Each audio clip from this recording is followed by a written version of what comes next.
यकदम याद आता है, यकदम ख़्याल आता है, यकदम देखते हैं तो बस जो चीज़ आपने सालों से सुलाई होती है, वो यकदम उठ बैठती है। देख के तुझको जो उठ बैठा है यकदम फिर से, मैंने उस दर्द को एक उम्र सुलाया है बहुत। इसी तरह ज़िंदगी में आपको कुछ रास्ते मिले होते हैं, लेकिन आप उन रास्तों पर जब चलते हैं तो आपके बड़े-बड़े प्यारे पीछे रह जाते हैं। ये उसपे शेर है कि जो बनाया ना बसाया कभी, ऐसा एक घर। जो बनाया ना बसाया कभी ऐसा एक घर, देख के तुझको मुझे याद वो आया है बहुत। पॉसिबिलिटीज़ याद आती हैं कभी इंसान को कि काश ये हो जाता, काश ऐसा भी हो सकता है। तो ये गम है, माज़ी के गम इंसान को महसूस होते हैं, उनके ऊपर कुछ अशार थे। और एक और शेर है, वो मेरे बाद बहुत खुश है ये उसकी किस्मत, मेरी तकदीर मुझे दुःख ने सताया है बहुत। तो मुक़द्दर पर हमारा वैसे भी यकीन है। क्या इस शेर की इंटरप्रिटेशन करूँ? वो मेरे बाद बहुत खुश है ये उसकी किस्मत, मेरी तकदीर मुझे दुःख ने सताया है बहुत।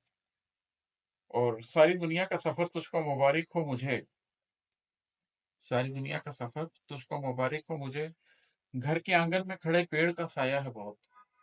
ये तो मैंने पिछले 8-10 साल में बहुत महसूस किया इस जज़्बे को कि जब मैं एक दफ़ा जाके अपने घर में सेटल आउट हो गया और मैंने ज़िंदगी को काटा और जो फैला हुआ था उसको समेटा, तो अब वो घर के सहन में दरख्तों के नीचे बैठने की जो एक फ़ीलिंग है, वो ज़िंदगी की बहुत बड़ी-बड़ी अचीवमेंट्स पर हावी हो चुकी है। तो ये कंटेंटमेंट आपको ज़िंदगी में हासिल होती है जब आप अपने आप को समेटते हैं।